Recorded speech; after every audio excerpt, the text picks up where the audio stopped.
Break के बाद एक बार फिर आप सभी का स्वागत है और अब बात करेंगे सिलगेर गोलीकांड की। इस मामले की जांच अब पूरी हो गई है और कमेटी ने मुख्यमंत्री भूपेश बघेल को एक जांच रिपोर्ट भी सौंप दी है। बस्तर सांसद दीपक बैज की अध्यक्षता में 9 सदस्यीय जांच कमेटी बनाई गई थी। आज सभी सदस्यों ने मुख्यमंत्री निवास में मुलाकात कर सिलगेर मामले में जांच रिपोर्ट सौंपी है और जांच समिति के सभी सदस्यों ने सुकमा और बीजापुर जिले की सीमा में स्थित सिलगेर ग्राम की घटना के संबंध में स्थानीय ग्रामीणों से उनका पक्ष सुना और उनसे चर्चा कर तथ्य जुटाए हैं।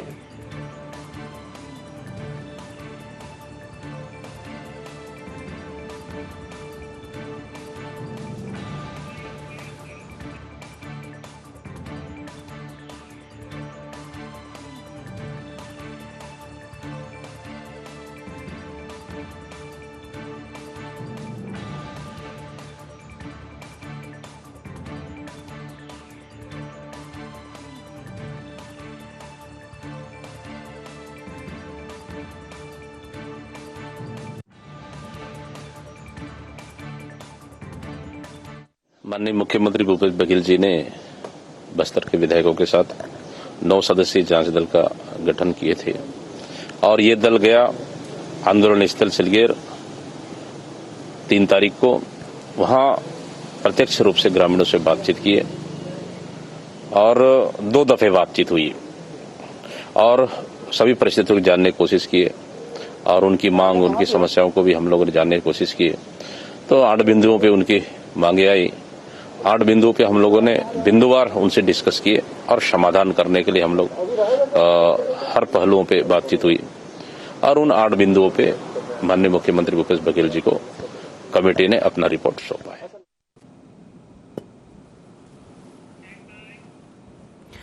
तो सिलगेर के सुलगते सवाल की यदि हम बात करें तो तमाम ऐसे सवाल हैं जो कि अभी भी सामने आ रहे हैं। सबसे पहले यदि बात करें इस गोलीकांड की तो आदिवासी पूरा क्षेत्र ये है और आदिवासी क्षेत्र में ये साफ तौर पर कहा जा सकता है कि आज भी आदिवासी अपने अधिकारों के लिए, अपने हक की लड़ाई लड़ रहे हैं। और बात यदि सरकार की करें तो सरकार का ये साफ तौर पर कहना है कि विकास हमें अंतिम छोर तक पहुंचाना है, जिसके लिए लगातार इस पूरे क्षेत्र में कैंप भी लगाए जा रहे हैं। और कुलेश्वर पांडे हमारे साथ जुड़ चुके हैं, समझेंगे कुलेश्वर से पूरे इस मामले को। कुलेश्वर, छत्तीसगढ़ की सियासत की यदि हम बात करें तो सिलगेर को लेकर लगातार सरकार की किरकिरी भी हुई है। इस पूरे मामले को लेकर जांच कमेटी बनाई गई। न सिर्फ सरकार की, यदि मैं बीजेपी की बात करूं तो बीजेपी के द्वारा भी इस पूरे मामले को पुरजोर तरीके से उठाया गया था, लेकिन अब जाकर इस मामले की जांच साफ हो गई है, रिपोर्ट आ गई है। क्या कुछ देखने को मिल रहा है? देखिए सुनील, ये मामले को करीब 10 से 15 दिन हो गया है। लगातार जो आदिवासी ग्रामीण है वो जो है सिलगेर में प्रदर्शन पे बैठे हुए हैं, सड़क पे बैठे हुए हैं। साफ तौर पर उनका कहना है कि यहाँ पे हम पुलिस कैंप नहीं लगाने देंगे। उनका यह आरोप है कि जो वहाँ के पुलिस प्रशासन है वो हमारे जमीनों को हड़प रहे हैं। इसका विरोध जो है लगातार आदिवासी वहाँ पे कर रहे हैं। आपको बता दूं कि 17 मई को जो है जब एक साथ तमाम जो ग्राम की जो भीड़ है वहां पे जुट गई, उसके बाद पुलिस को वहां पे खदेड़ना पड़ा सभी को, जिसमें 3 लोगों की जान चली गई। 3 लोगों की जान गई। उसमें साफ तौर पे आदिवासियों का कहना था कि आदिवासियों को जो है पुलिस गोली मार रही है। इसके बाद ये मामला गरमाया। भारतीय जनता पार्टी ने सबसे पहले इसमें जांच कमेटी बनाई, फिर कांग्रेस पार्टी ने जांच कमेटी बनाई। दोनों ही जांच कमेटी ने वहां पे जाकर उनसे मुलाकात की, लेकिन जो निष्कर्ष निकलना चाहिए, जो सोल्यूशन निकलना चाहिए, वो अभी तक नहीं निकल पाया। बस्तर सांसद दीपक बैज की अध्यक्षता में जो है कांग्रेस पार्टी ने 9 सदस्यीय जांच टीम गठित की थी, जिसमें बस्तर के ही 8 विधायक जो है शामिल थे। उन्होंने जाकर वहां के ग्रामीणों से मुलाकात की, ग्रामीणों से 8 बिंदुओं पर चर्चा की और एक रिपोर्ट बनाकर आज उन्होंने मुख्यमंत्री भूपेश बघेल को सौंप दिया। लेकिन अब भी रिपोर्ट सौंपने के बाद भी आदिवासियों का जो आंदोलन है वो खत्म नहीं हुआ है। आपको बता दूं सुनील कि बस्तर में 12 विधानसभा सीट है, 12 के 12 जो है कांग्रेस के खाते में है। बावजूद उसके अगर ग्रामीणों को सड़क पे उतरना पड़ रहा है और अपनी बात को रखना पड़ रहा है, निश्चित तौर पे सवाल इसमें कई सवाल जो है उठ रहे हैं। क्योंकि दबी जुबान से ही जो है कुछ विधायक यही कह रहे हैं कि आदिवासियों का आंदोलन सही है, लेकिन खुल के सामने नहीं आ पा रहे। बिल्कुल, लेकिन मैं ये समझना चाहूंगा कुलेश्वर, यदि इस पूरे घटनाक्रम को लेकर हम आदिवासियों की बात कर लें तो एक चीज बड़ी साफ हो गई है। कांग्रेस को भले ही यहाँ ज्यादा जनाधार मिला हो, लेकिन आदिवासियों को विश्वास में लेना होगा। उसके बाद हमें ऐसे कदम उठाने होंगे ताकि उन्हें यह समझ में आ सके कि जो पूरी प्रक्रिया चल रही है उन्हीं के हित के लिए चल रही है। लेकिन क्या ये कहा जा सकता है अभी भी सरकार आदिवासियों को विश्वास में नहीं ले सकी है?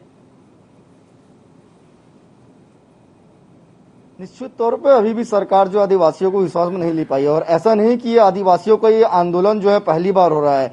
हमने देखा है पिछले 15 सालों में भी कई तमाम मुद्दों को लेकर आदिवासी जो है सड़कों में आया है और अपनी हक की लड़ाई लड़े है, लेकिन उस समय भी वही हुआ था और इस समय भी ऐसा ही होता दिख रहा है। आपको बता दूं कि जिस तरह से वहां पे आंदोलन चल रहा है, लगातार ग्रामीण यही मांग कर रहे हैं कि हम यहाँ पे कैंप नहीं लगने देंगे, लेकिन सरकार ने ठान लिया है कि नक्सलवाद अगर हमको खत्म करना है तो पुलिस कैंप को लगाना ही पड़ेगा। बीते दिनों जो सरकार के मंत्री जो है रविंद्र चौबे, उनका बयान सामने आया तो उन्होंने कहा था सिर्फ सिलगेर ही नहीं, हम आगे भी पुलिस कैंप खोलेंगे ताकि नक्सलवाद को छत्तीसगढ़ से मुक्त कर सके। तो सरकार तो नक्सलवाद की दिशा में काम करे, लेकिन ग्रामीण आखिर इसका विरोध क्यों कर रहे हैं, इस बारे में जो है सरकार को सोचना पड़ेगा और उनसे बात करना पड़ेगा। क्योंकि अभी जो ये जांच समिति जो कांग्रेस की मिलकर आई है, उससे कुछ खास जो हल है वो निकलता सामने नहीं आ रहा, क्योंकि आदिवासी अपना कदम पीछे नहीं हटा रहे हैं। बीते 10 से 15 दिन से वो सड़क पर बैठे हैं, अपने हक की लड़ाई कर रहे हैं, और साथ ही उनकी ये भी मांग है जो 3 लोगों की जान गई है जो पुलिस की गोली से, उन पुलिस कर्मियों को उनके ऊपर कार्रवाई की जाए, उनको सजा दी जाए, लेकिन अभी तक कोई सजा या कार्रवाई उनके ऊपर भी नहीं हुई है। कुल मिलाकर बस्तर में एक बड़ा आंदोलन जो है वो देखने को मिल रहा है। बीते 15 दिनों से सड़कों पर आदिवासी अपनी हक की लड़ाई लड़ रहे हैं। उनका साफ तौर पे कहना है जब तक हमारी मांग पूरी नहीं होगी तब तक हम अपने कदम पीछे नहीं हटाएंगे। बिल्कुल, लेकिन कुलेश्वर, यदि पूर्ववर्ती सरकार की मैं बात कर लूं तो बीजेपी के शासनकाल में भी कुछ यही स्थितियां देखने को मिल रही थी। उस वक्त भी आदिवासी सड़कों पर उतरे थे और उनका ये कहना रहा कि हमें हमारे अधिकार नहीं मिल पाए हैं, हक हमारे नहीं मिल पाए हैं। और अब यदि वर्तमान परिदृश्य की बात करें तो अभी भी कुछ वही तस्वीर देखने को मिल रही है। लेकिन ऐसे में यदि मैं प्रदेश सरकार की बात करूं तो आखिर अब क्या रणनीति प्रदेश सरकार के द्वारा अख्तियार की जा सकती है?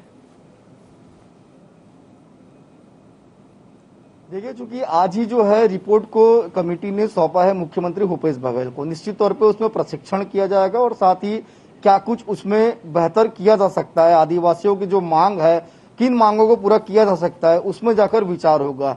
उम्मीद यही है कि जल्द ही निर्णय हो जाएगा, क्योंकि मैंने कहा कि 15 दिन करीब हो गए आदिवासियों को सड़कों में अपने हक की लड़ाई लड़ने में, तो उम्मीद यही जताई जा रही है कि जल्द ही जो उनका आंदोलन खत्म हो जाएगा। क्योंकि आज हमने सुबह जब जो समिति के अध्यक्ष हैं दीपक बैज, उनसे जब बात की, उनका यही कहना था कि बातें हुई है लेकिन बहुत से मांगे आदिवासियों की, सभी मांगों तो पूरा नहीं किया जाता, लेकिन कुछ कुछ बिंदुओं हम 8 बिंदु बनाकर मुख्यमंत्री भूपेश बघेल को रिपोर्ट सौंपे हैं।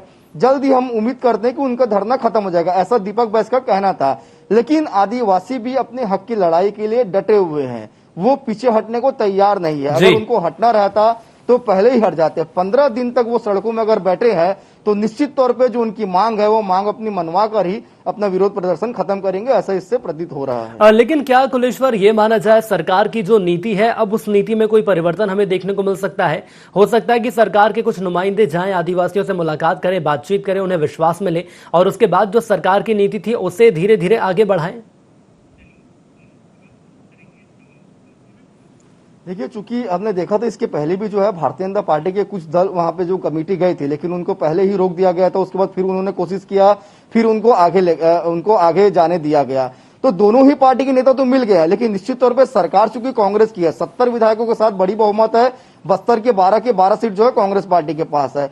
कहीं ना कहीं कांग्रेस को इसमें जल्द ही निर्णय लेने की जरूरत है, नहीं तो सरकार को इसका खामियाजा अभी आने वाले समय में भुगतना पड़ सकता है। क्योंकि बस्तर की जो जनता है उन्होंने 12 की 12 सीट कांग्रेस के खाते में डाले हैं, तो निश्चित तौर पे जनता की उम्मीद है, जो आदिवासी उनकी उम्मीद जो है सरकार से इसमें काफी बढ़ चलिए, बिल्कुल, आदिवासियों के साथ साथ यदि कुलेश्वर आम जनता की बात कर ली जाए तो सरकार से उम्मीद बड़ी है और पूरी 12 सीटें कांग्रेस के पक्ष में है बस्तर की।